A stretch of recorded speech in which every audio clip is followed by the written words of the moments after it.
Sir Henry Wotton, a name that may not be widely known today, but in his own time he was one of England's most refined and intelligent diplomats. Born on March 30th, 1568 in Kent, England, Wotton entered the world at a time of tension, transformation, and religious conflict. Queen Elizabeth I ruled the nation, and England was shaping its Protestant identity while navigating threats from powerful Catholic rivals like Spain. It was in this atmosphere of uncertainty and ambition that Henry Wotton began his journey. He was born into a respectable and well-connected family. His father, Thomas Wotton, was a country gentleman and public official, and from an early age, Henry was raised in a household that valued education, loyalty, and service to the crown. His path seemed clear from the beginning. He was being prepared for responsibility. Wotton was sent to Winchester College, one of England's finest schools. There, he studied Latin, Greek, rhetoric, and philosophy. These were not just academic subjects, they were tools that shaped his intellect and sharpened his ability to think and argue clearly. At the age of 16, he entered New College, Oxford. Oxford transformed him into what many would call a true Renaissance gentleman. He mastered languages, absorbed classical literature, and developed the refined manners that would later define his diplomatic presence. After completing his education, Wotton traveled across Europe, especially to Italy. This was not simple tourism, it was education through experience. Italy at the time was the cultural and political heart of Europe. Cities like Venice, Florence, and Rome were centers of art, architecture, and strategic power. Wotton observed carefully. He studied how governments operated, how alliances were formed, and how influence was exercised quietly behind the scenes. Without knowing it, he was preparing for the role that would define his life. In the 1590s, Wotton became secretary to Robert Devereux, the Earl of Essex. Essex was one of Queen Elizabeth's most powerful and charismatic courtiers. But he was also ambitious and impulsive. His political ambitions eventually led him into rebellion against the Queen in 1601. The rebellion failed, and Essex was executed. Although Wotton was not directly involved in the uprising, his connection to Essex placed him in serious danger. To protect himself, he left England and returned to continental Europe. What might have been a career-ending disgrace became a turning point. During his time abroad, Wotton deepened his understanding of European politics and diplomacy. Some historians even suggest that he may have engaged in intelligence work, quietly observing and gathering information.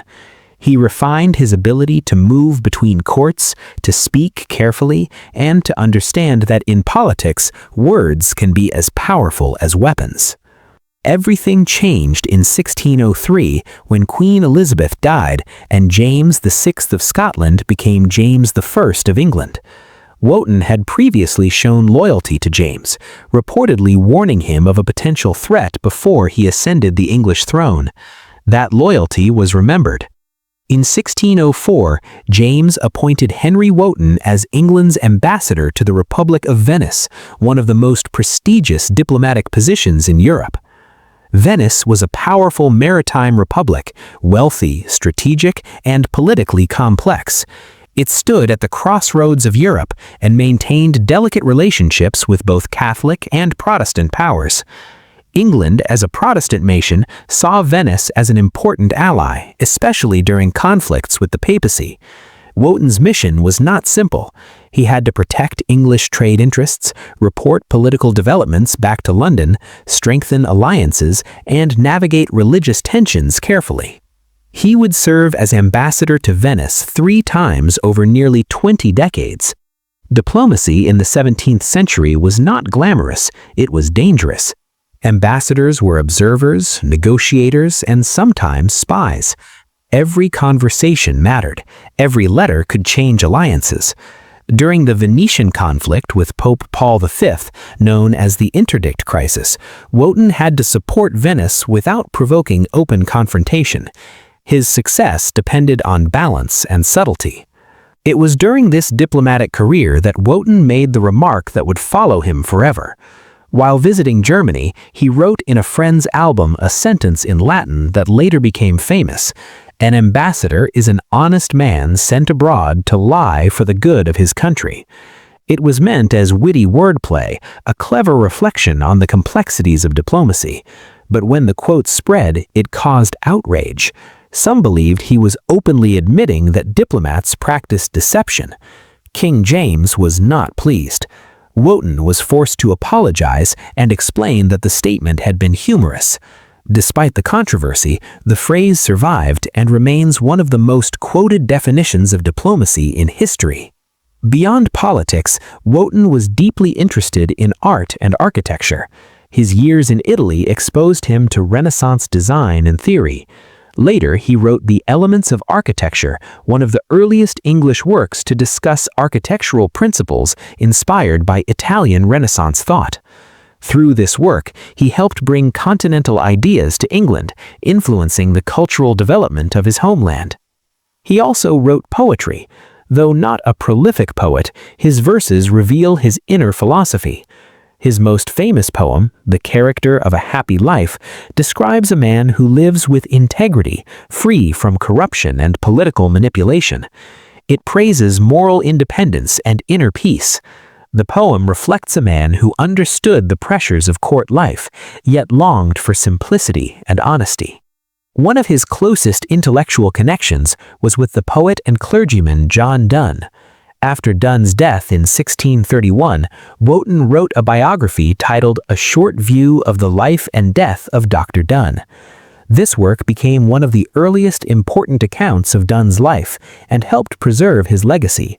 Through this biography, Wotton demonstrated not only loyalty, but literary skill and sensitivity. Despite decades of service, Wotton struggled financially. Diplomatic life was expensive, and ambassadors were often required to maintain impressive households at their own cost. Eventually, he returned permanently to England. In 1924, he was appointed provost of Eton College. This position gave him stability and allowed him to spend his final years in a quieter, more reflective environment. At Eton, he oversaw the college and continued writing and corresponding with scholars. Sir Henry Wotton died on December 11, 1939, at Eton Chapel. He was buried in Eton Chapel. He did not leave behind a kingdom or a battlefield victory. Instead, he left something quieter but lasting, a legacy of intellect, diplomacy, and cultural exchange. He served under 3 monarchs, Elizabeth I, James I, and Charles I, during one of the most transformative periods in English history. In the end, Sir Henry Wotton represents the Renaissance ideal: educated, observant, articulate, and adaptable. A man who understood that power is not always loud. Sometimes it is found in careful words, subtle gestures, and quiet influence. And centuries later, his famous line about ambassadors still reminds us of the delicate balance between truth and strategy in the art of diplomacy.